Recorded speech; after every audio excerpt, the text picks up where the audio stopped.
Bonjour, bonsoir, chers amis. Je vous dis merci de nous retrouver dans ce direct sur le Congo est à nous. Vous êtes nombreux à suivre nos émissions chaque jour.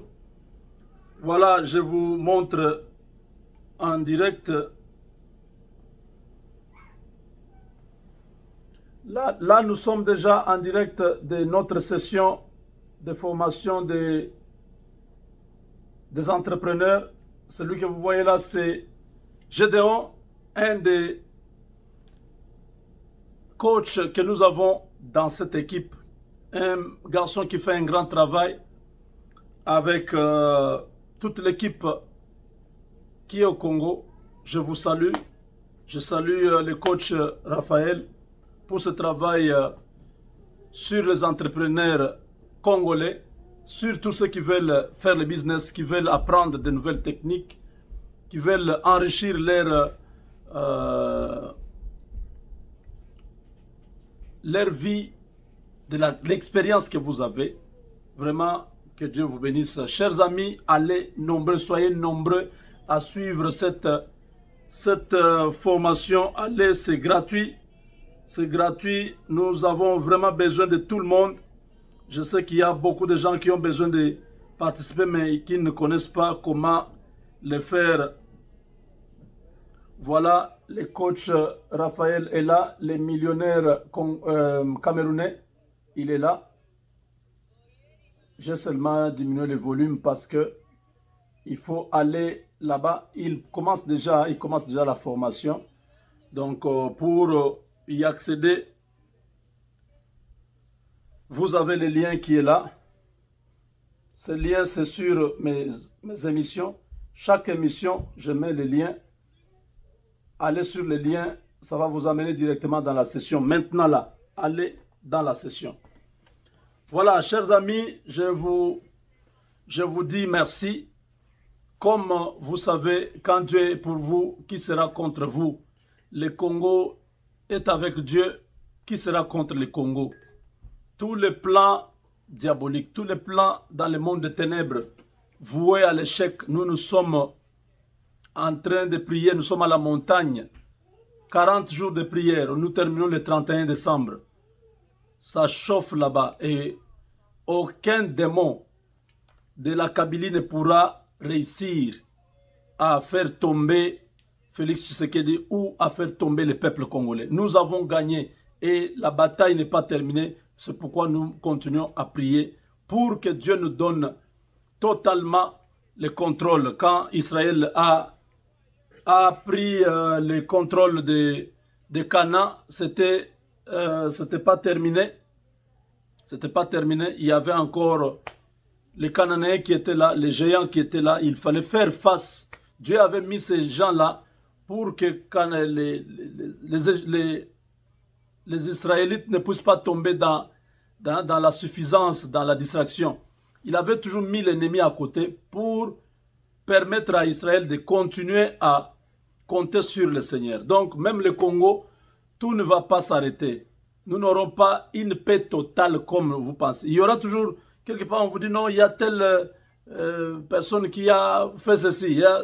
Tout ça, c'est pour que nous puissions rester attachés à Dieu. Il y a tel pays qui veut faire ceci. Oui, nous allons continuer à prier. Nous allons continuer à chercher la face de Dieu. Donc, vous faites de même aussi. Alors, la case est en train de brûler. Déjà, je vous ai plusieurs fois parlé de Kingakati qui est déserté, qui a été abandonné. Je ne sais pas qui s'occupe des animaux maintenant, qui s'occupe du personnel. Kabila s'en fout du reste. Kabila maintenant, ce qui compte, c'est sa vie. Il est en danger, il ne peut pas continuer à protéger tous ces gens qui sont en train de les trahir. Jeannette Kabila, très mécontente, a menacé les responsables du FCC, Némi Moulania, Obin Minaku, Emmanuel Chadari. Il leur a dit que vous avez trahi mon frère, vous l'avez menti, vous n'avez rien fait. Vous saviez qu'en faisant tout ce qui se passe ici, nous allons arriver à perdre le pouvoir. Vous avez mal joué. Déjà depuis l'époque où nous avons constitué cette histoire du FCC. Vous avez mal joué. Regardez aujourd'hui comment vous exposez notre famille. On ne va pas vous laisser vivre tranquillement. Nous allons bloquer tous les comptes que vous avez. Et la menace est sérieuse. C'est ce qui se passe maintenant, c'est quoi? Au niveau du FCC, il y a déjà des personnes des voix qui s'élèvent, qui demandent le départ de Némi Moulagne, qu'il démissionne. Il n'a aucune compétence, il est incompétent, il est incapable, il n'a pas de vision. C'est un homme qui est haineux, qui est trop problématique. Voilà où il laisse les FCC aujourd'hui sans pouvoir. Les FCC se retrouvent sans ministre, sans gouverneur, sans député. Donc, est-ce que vous comprenez ce que je dis? Parce que maintenant, là, c'est l'exode. Les gens sont en train de quitter Kabila. Chaque minute, je viens de voir Jean-Claude Bayende. Il vient de traverser. Donc, il y en a nombre. Je ne peux pas compter. Je ne peux pas compter parce que chaque jour, on enregistre de nouveaux arrivés. Et Félix Tshisekedi veut que tout le monde puisse servir le Congo. Donc, on ne peut pas refuser à quelqu'un qui vient dans... J'ai entendu que Azarias Ruberwa est là-bas. Mais ça, je doute fort. Parce qu'on n'a pas besoin de lui. Lui n'est pas congolais. Donc, il ne peut pas être là où les Congolais font leurs réunions pour qu'ils puissent encore prendre ça et qu'il puisse communiquer à Kabila, à Kagame. Non, non, non, non. Lui, il peut rester avec son RCD. L'affaire du Congo, c'est entre les Congolais. Alors, nous avons appris que Jeannette Kabila a influencé les jeunes au niveau du PPRD et du FCC pour comment on appelle encore, désavouer, donc rejeter, demander le départ de Némi Moulania et de Shadari. Donc les deux là doivent quitter, ils doivent partir parce que ils ont échoué. Leur mission n'a pas amené le pays, n'a pas amené Kabila à maintenir son influence dans le pays. Vous suivez ça? Vous suivez ça? Travailler, parce que si Ramazani perd, notre régime perd. Vous imaginez les conséquences. Et donc chacun. Donc vous avez compris? Ça c'est Aubin Minapo. Pour que nous communiquions comme il se doit, afin que notre candidat rafle la mise. Vous comprenez? Travailler, parce que si Ramazani perd, notre régime perd. Vous imaginez les conséquences. Et donc chacun doit réfléchir pour que nous communiquions comme il se doit, afin que notre candidat rafle la mise. Donc, ils ont perdu. Il avait prophétisé, malheureusement, sa prophétie s'est accomplie. Maintenant, ils perdent avec beaucoup de conséquences. Jeannette Kabila est derrière les mouvements de ceux qui se révoltent parce qu'ils veulent complètement que ces gens soient effacés. Eux-mêmes sont en train de se préparer pour aller en exil. Maintenant, c'est au niveau du PPRD. On a convoqué un congrès extraordinaire pour destituer toute l'équipe qui dirige les FCC au niveau pas FCC mais PPRD.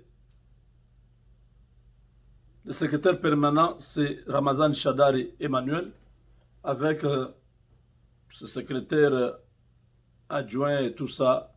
Eux tous, ils doivent partir. Au niveau du FCC, la même chose. Némi Moulania doit démissionner parce qu'ils veulent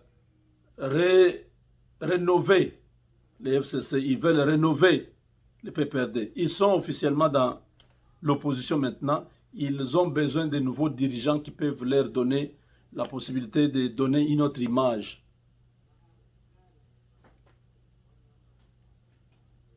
On reproche à ces deux-là l'incompétence. Déjà, Il y a Henri Magie qui est en prison. Ils n'ont rien fait pour lui. Popol venait d'être arrêté aussi. Il n'y a rien qui a été fait pour lui. Donc, Mabunda vient de tomber. Rien n'a été pris. Il n'y avait pas une stratégie pour éviter que Mabunda soit évincé. Tambou Mwamba est sur une chaise éjectable. Ilunkamba, sa démission est déjà consommée. Son gouvernement est déjà tombé. Il assure les affaires courantes parce que le président a annoncé incessamment la nomination d'un informateur et la formation d'un nouveau gouvernement d'union nationale. Donc au FCC et PPRD, ils se rendent compte que ces gens n'ont rien fait, que ce soit Mouilania, que ce soit Shadari, ils ont mal joué. Voilà les conséquences aujourd'hui. Kabila n'est plus à Kinshasa. Kabila est en cavale. Il dort dehors. À Kolwezi là-bas, tantôt il est dans les montagnes, tantôt il est dans les mining, tantôt il est au-dessus de l'arbre.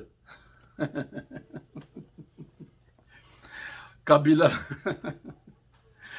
Moïse Katumbi te cherche. Kabila, Moïse Katumbi a besoin de te voir. Il veut que tu expliques aux Congolais, dans une table ronde, où est-ce que tu as trouvé ton argent. Lui avait son argent quand tu es arrivé au Congo. Toi, tu as trouvé l'argent où? Si tu ne peux pas expliquer ça, tout l'argent que tu as te sera arraché. Donc les États-Unis vont nous aider à récupérer l'argent de Kabila, parce que c'est eux qui connaissent la plupart de ces investissements. Ils ont un service secret très puissant au monde. Donc, impossible de cacher l'origine de l'argent qui a acheté tel immeuble, ou qui a acheté telle université, ou encore qui a construit telle compagnie. Les services secrets travaillent avec des services secrets de ces pays-là. C'est comme ça que c'est compliqué pour Kabila. On va lui arracher tout avant de les mettre au trou. Voilà, chers amis, ça passe très vite. Emmanuel Shadari est en difficulté, une grande difficulté. Mouilania vit la même chose. C'est une avalanche de colère, une avalanche de mécontentement au niveau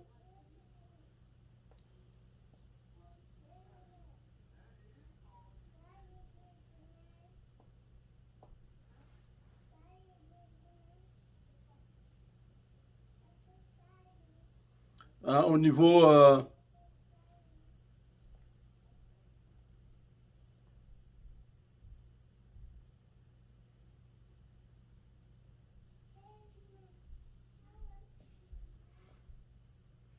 au niveau du PPRD et du FCC, les gens ne sont plus à l'aise. Ils savent que le temps n'est pas de leur côté. La prison va ouvrir ses portes très bientôt pour tous ces criminels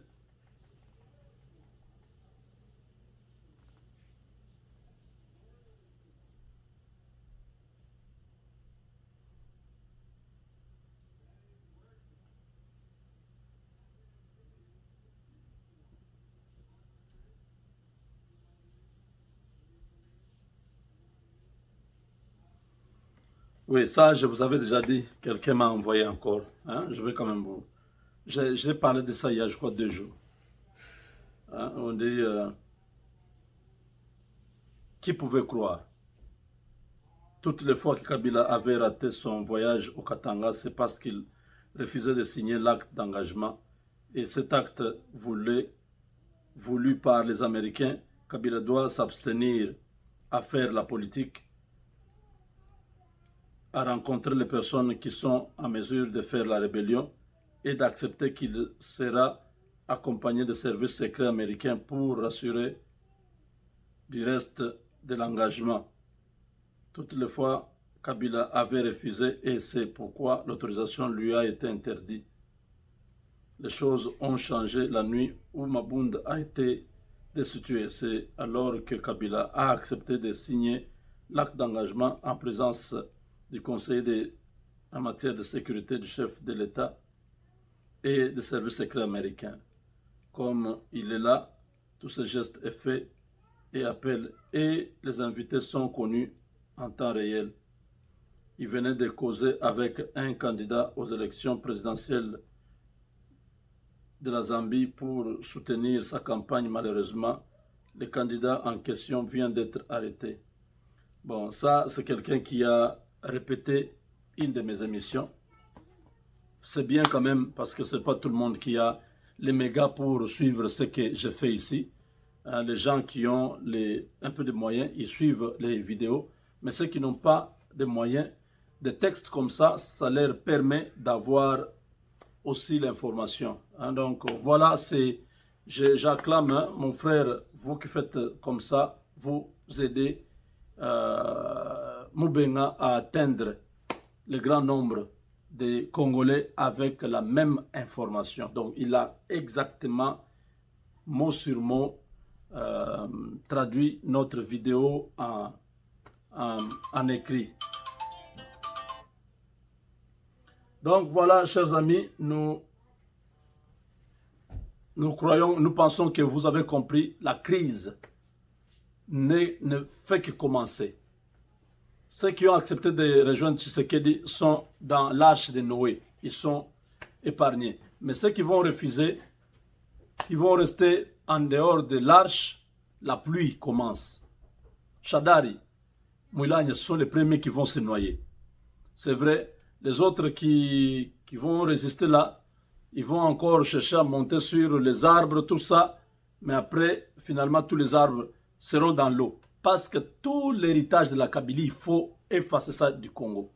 S'il y a une opposition, que ça puisse être une autre opposition, une nouvelle classe politique qui se met là, qui commence à s'opposer à ceux qui sont au pouvoir, qui n'ont rien à voir avec le passé, qui ne connaissent pas la corruption et tout ça. Oui, ça, nous allons accepter l'opposition. Les gens qui veulent voir le pays aller dans une autre direction, vraiment, ça, le débat là démocratique, c'est bon. Mais pas ces gens qui ont fait 18 ans avec Kabila, qui veulent être dans l'opposition, non. La pluie de Noé va balayer tout le monde parce que la tempête est en train d'effacer les traces au Congo. Lui, hier, il a fui Kinshasa, pourquoi? On se retrouve dans la dernière partie. Avec Dieu, nous vaincrons.